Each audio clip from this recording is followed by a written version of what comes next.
The worst feeling, Jay, the worst feeling, shooter, when you're sitting in a decision-making chair is to feel like you have to avoid a player because it's not a good fit. Mm-hmm. That's a terrible feeling because conversely to your point, Jay, when you feel like there's good alignment, now you're encouraged about making the selection. But in a world where there's not a lot of players to get excited about and you're trying to find comfort in a selection, you don't ever want to feel that way, that, man, this probably isn't a good fit. Coming to this is just going to be tough. That's a bad feeling to have because you're limiting your talent pool. So then what do the decision makers have to do? That's why I think this stuff is really important in the conversation and the connection between scouting and player development, specifically with some of this behavior stuff, is really, really critical because it directly impacts the player's career and it can impact it immediately. So this isn't like 3 or 4 years down the road. This can impact the career like now, and it can either derail or propel that player forward. And then the player gets labeled and we make decisions, and very, very difficult if you can't do that. Jay, we're going forward. We've talked about descriptive, predictive. Does this have a place in amateur athletics? Does this have a place at the collegiate level?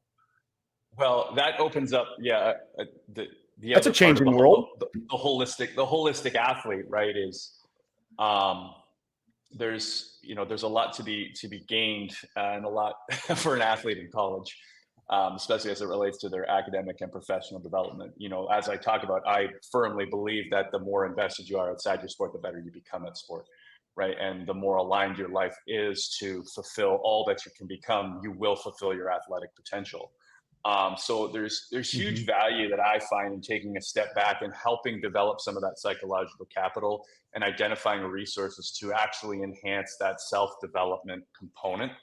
For athletes to see a lot of and not surprising, to see a lot of overinvestment, right? Especially when you get into the more elite levels of high school ball and high school sports. And we know the science is pretty conclusive that that's problematic to long-term health and well-being. It's just, athletic identity is negatively associated with mental health outcomes. Go figure, let alone transition outcomes. Like, that's wild, right? Like, so, what do? We let the kids sit at home all day and do courses online at an academy program until he can choose a school specifically on whether he likes the coach or not to go play. And you still have no idea where he ends up. And, maybe he gets half a communications degree. I don't know. Right.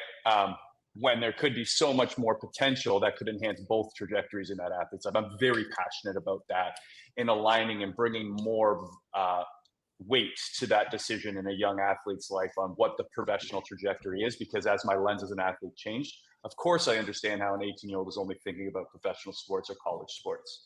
But now, having been out of my game for a decade and seeing a world that falls way beyond that, and that lived experience moving on, as we all have, recognizing how critically important and that I don't have to fear losing any of the qualities of my professional potential to considering whether I have a unique future in something else.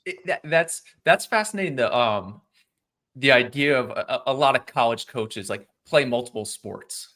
And I think from one lens, it's, you give your body a break, right?